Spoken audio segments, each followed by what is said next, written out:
সবাই খুব ভাবে যে আমি ছোটবেলা থেকে আমি পুজো দেখতাম, পুজো মণ্ডপে ঘুরতাম। তা আমার মনে পড়ে আমি কলেজ লাইফে একবারই মাত্র আমি হোল নাইট ঠাকুর দেখেছি।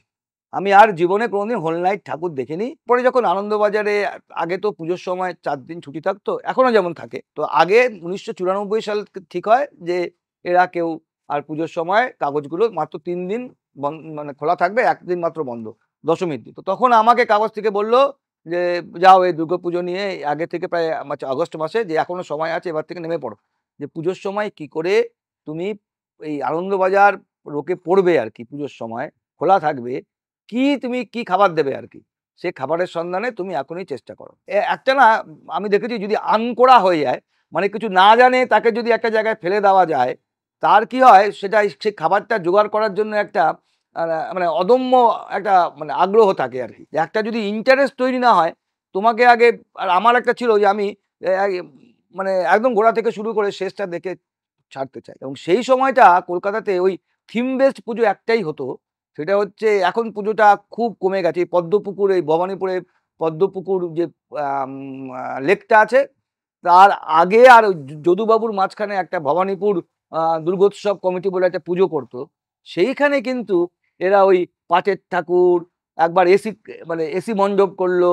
এরকমভাবে কিন্তু ওখানকার যে উদ্যোক্তা ছিল উৎপল রায়, ও বিভিন্ন জায়গায় ঘুরতে যেত। সেটা ওই সিগারেটের প্যাকেটের পেছনে ছবিটা এঁকে নিয়ে আসতো।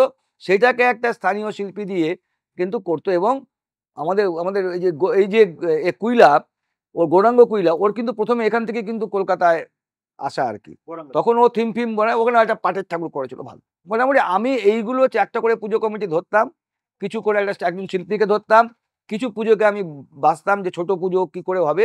তাকে একদম আদ্যোপান্ত মানে ও বাঁশ পড়লো আর ওদিকে কুমোর খড় বাঁধছে, মাটি দিচ্ছে। সেই সময় থেকে শুরু করে একদম মণ্ডপে আসা অবধি, মণ্ডপ সজ্জা অবধি আমি প্রত্যেকটা ধাপ আমি কিন্তু এটার অন্য পুজো নিয়ে লিখতাম। কিন্তু এইটার উপরে আমি যাতে আমি এই জিনিসটা কি করে হয়, সেইটা যাতে আমার একটা করে একটা সেজন্য আমি প্রত্যেকটা যারা ওই সময় যারা নতুন শিল্পী উঠেছে, প্রত্যেকেরই মানে এই সারারাত ধরে কাজ করছে।